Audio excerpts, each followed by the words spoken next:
Hello, I'm Carol Walton, the President and CEO of the Parkinson Alliance. Today, I am here to announce the 2021 recipient of the Evelyn Bonander Award.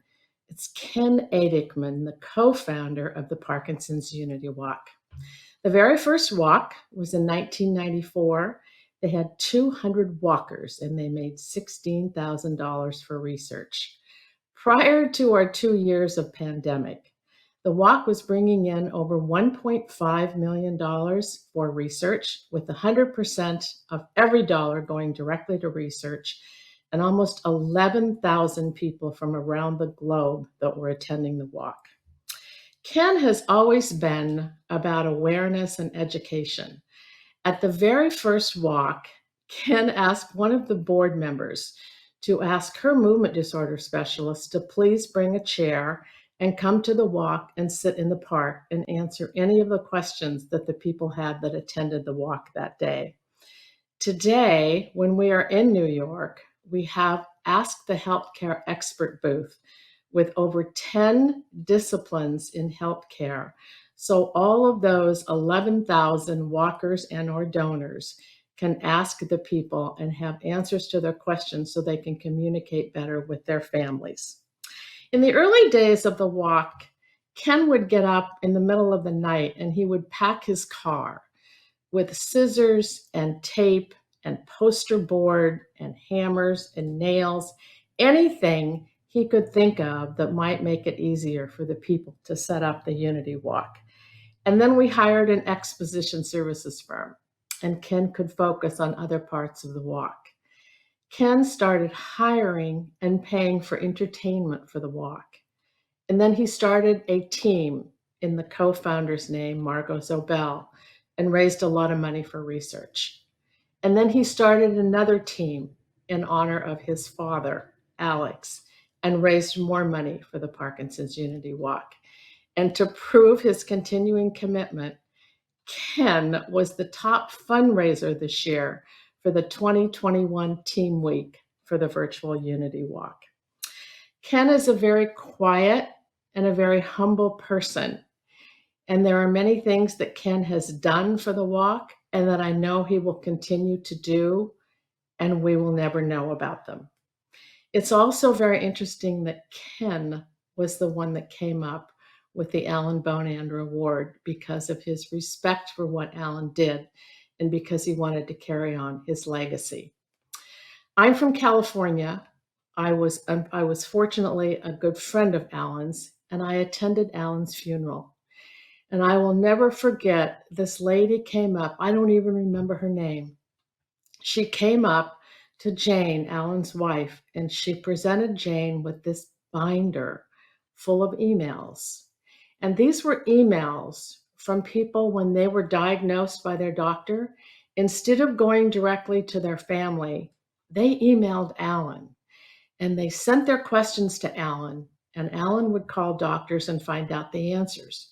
And then he would write back to these people so that when they went to their families to tell them about their diagnosis, they were armed with a lot more knowledge and information about this disease.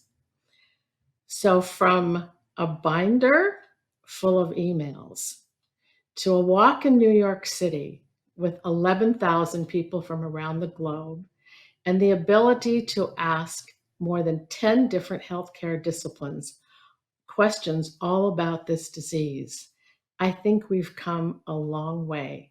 And I think Alan would be honored and very proud. Congratulations, Ken, on a very well-deserved award. And now I would love to turn this over to Alan's sister, Evelyn Bonander. Evelyn has done an incredible job of carrying on her brother's legacy.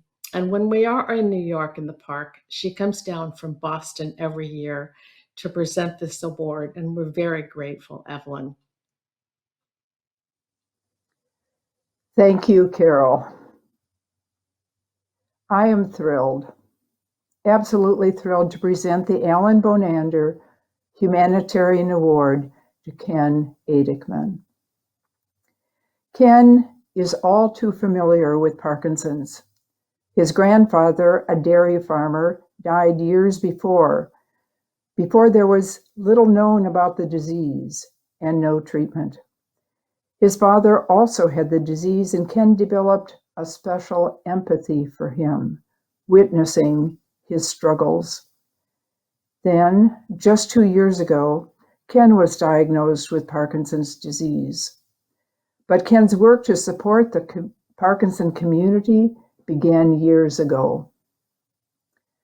Not long after his father's death in 1990, Ken began to explore organizations and facilities devoted to research on and treatment of Parkinson's disease. He contributed money in memory of his father.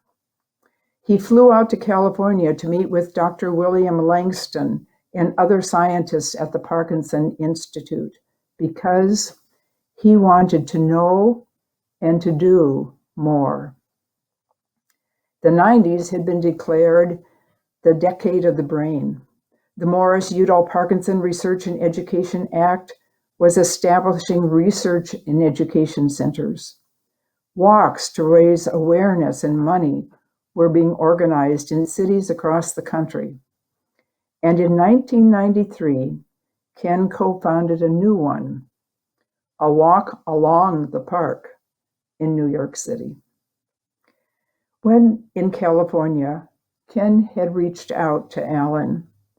They spent hours together, talking and planning. They met again in Washington when attending a meeting of the Parkinson Action Network, where they shared a common urgency, advocacy. In 1994, Alan wrote in his California newsletter, The Movers and Shakers, and I quote, "The walk along the park has a new name, the Unity Walk. It is more than a walk to raise money. It is an annual gathering of the PD community to celebrate the past year's advances, to celebrate therapies that make a difference, and to gather and give thanks for that day when a cure is found," unquote. Thank you, Ken, for the Unity Walk.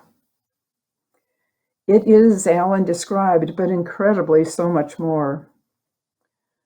I loved your description of its first 3 years, when it was literally a walk on the sidewalk along the park from 95th Street to Columbus Circle.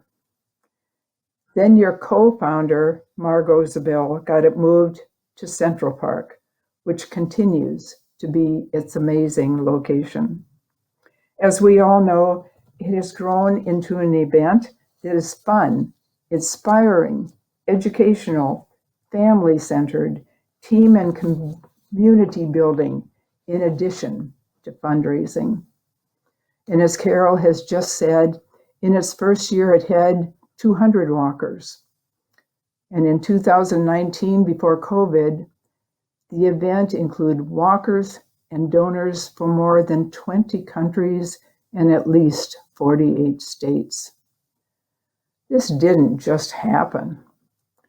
You developed and have continued all these years to ensure the infrastructure that makes the walk so successful. Infrastructure, what is it? Whether it's new ideas, better facilities, opportunities for enhanced engagement, more of this and less of that, some visible, others behind the scenes, but all so essential. We are immensely grateful. Thank you. Especially Ken. A heartfelt and loving thanks from us. Jason and Ross, Alan's sons, Jane, his wife, and me, his sister, for proposing this award in Alan's name. Alan would be so surprised, so humbled, so sure that others were more deserving. Yet, he would be delighted to know that this award recognizes those who are making a difference, who are contributing so much, so uniquely, to bring hope and help to all Parkinsonians. And today, he would be overjoyed to know that you, his friend, is the honoree.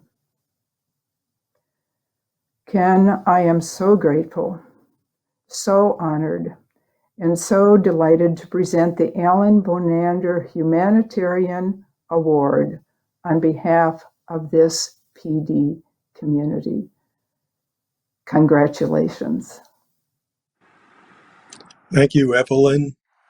I'd like to thank Carol Walton, Marty Tuckman, the PD Alliance, and my good friends in the Parkinson's community for this award. Alan Bonander was my friend.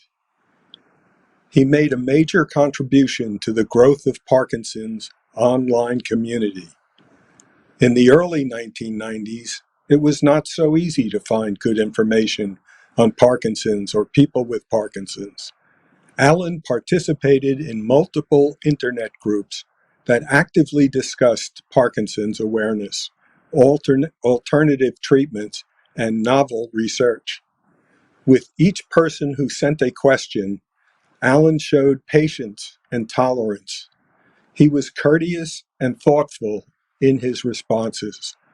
He was friendly and well respected. Alan was not a doctor. He was an engineer, but he used his intellect, personal experience, and observational skills to understand Parkinson's better than many neurologists. He thought about those he helped night and day, so much so that he called them his patients. When Alan found his calling, he gave it all his energy. He stayed on top of new developments in research. This kept him in touch with people around the world. He edited a newsletter for young onset Parkinson's people that was called The Young and the Restless. Alan also flew to Washington, D.C. to advocate for the Morris K. Udall bill for Parkinson's research and education. He insisted that unity was key to passing this bill, and it passed. Alan was right. Alan's enthusiasm was unbridled. At times, he took on more than he could handle. When told about the first Unity Walk in New York City, he offered to organize one in San Francisco. But his chronic asthma and impossible load of commitments prevented him from following through. It didn't matter. We still loved him. Alan passed away in 1996. There was an immediate outpouring of grief in the Parkinson's community around the world. Thousands of messages arrived from those he had helped. A recurring theme in the notes was, "I never met Alan in person, but I considered him a friend." The Alan Bonander Award recognizes those who have given exceptional service to the Parkinson's community. I am flattered and humbled to receive it.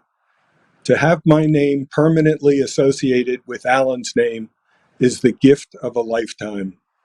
I got to meet Alan in person, and he was my friend. Thank you, Evelyn, and congratulations, Ken, again on such a well-deserved award. We hope to see all of you next year in April of 2022 back in New York City Central Park.